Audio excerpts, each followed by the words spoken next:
আসসালামু আলাইকুম। মোহাম্মদ আল আমিন মিয়ার নামে এই কিতাবটি জাগ্রত করা হবে, ঠিক আছে? তো কিতাবটির নাম হলো সতী লজ্জাতুন নেসা। 2000 বছর প্রাচীন কাল থেকে সতী লজ্জাতুন নেসা। তো উনি রিকোয়েস্ট করছে যে ভাই কিতাবটা জাগ্রত করার সময় একটা ভিডিও দিন, আমার কাছে যে কিতাবটি পাঠাবেন ওই কিতাবটির একটা ভিডিও দিন জাগ্রত করার আগে, ঠিক আছে? তো এই কিতাবটি কিন্তু তার নামে জাগ্রত করে পাঠিয়ে দেওয়া হবে এবং কিতাবের সাথে একটি এজাজতনামা পত্র দেওয়া হবে। তো এজাজতনামা পত্রটা কিন্তু দেওয়া হয়ে গেছে, অলরেডি লেখা হয়েছে, নাম টাম ঠিকানা তার সব কিছু দেখেন, আপনারা দেখতে পাচ্ছেন এটা কিন্তু তার নামে এজাজতনামা। এবং বিস্তারিত দেখতে পাচ্ছেন, এই দেখেন আমাদের ফিঙ্গারপ্রিন্ট এবং সিগনেচার সব কিছু দেওয়া শেষ। গুরু অনুমতি এজাজতনামা দেওয়া হয়েছে, এখনও কিতাবটা জাগ্রত করা হয় না। জাগ্রত করা হয়ে গেলে কিতাবে একটি সিঁদুর দিয়ে দাগ দেওয়া হবে কিতাবের এখানে, ঠিক আছে? তো মনে করেন জাগ্রত করা হবে আরও কিছুক্ষণ পরে। এখনও কিছু কাজ আছে, আহুতি মিনতি আছে, আরও অনেক কাম আছে কিতাবে। এগুলো সম্পূর্ণ করে কিতাবটি জাগ্রত করে তার ঠিকানা পাঠানো হবে।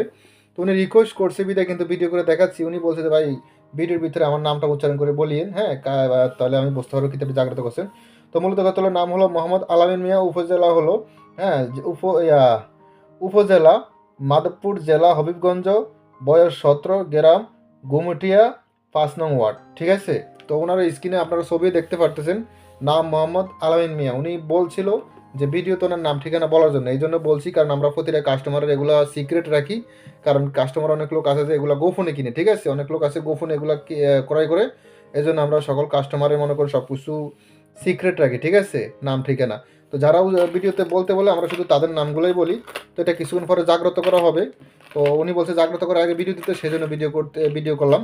তো যাই হোক ভিউয়ার্স, আপনারা যে কোনো কিতাব আমাদের থেকে নেবেন, যে কোনো কিতাব, ঠিক আছে, কিতাবের আপনাদের ঠিকানায় জাগ্রত করে পাঠিয়ে দেওয়া হবে। কিতাবের সাথে একটি এজাজতনামাপত্র দেওয়া হবে, গুরু অনুমতি দেওয়া হবে এবং কিতাবে কোথায় বসতে সময় ছিল পরামর্শ দেওয়া হবে, কেমনি কাজ করতে হবে, কোন মন্ত্র পড়তে হবে, কোন মন্ত্র হলে কাজ হবে, তাবিজ লেখে কী করতে হবে, তাবিজ লেখার পরে কী করতে হবে, সব A to Z সব কিছু শিখিয়ে দেওয়া হবে ইনশাআল্লাহ। তো কিতাব নিতে চাইলে সরাসরি কল দিবেন না, শুধু ইমো হোয়াটসঅ্যাপ নাম্বারে মেসেজ করবেন। এটা আমার ইমো হোয়াটসঅ্যাপ নাম্বার, দেখতেই পারতেছেন, 09371494557, ঠিক আছে? এই নাম্বারে মেসেজ করবেন ইমো হোয়াটসঅ্যাপে, ঠিক আছে? কারণ আমি অনেক বিজি থাকি, কল দিলে নাও পাইতে পারেন, কিন্তু ইমো হোয়াটসঅ্যাপ আসলে সাথে সাথে আমরা পাবেন, সমস্যা নাই। তো যাই হোক, এই পর্যন্ত ভালো থাকবেন, সুস্থ থাকবেন, আল্লাহ হাফেজ, আসসালামু আলাইকুম।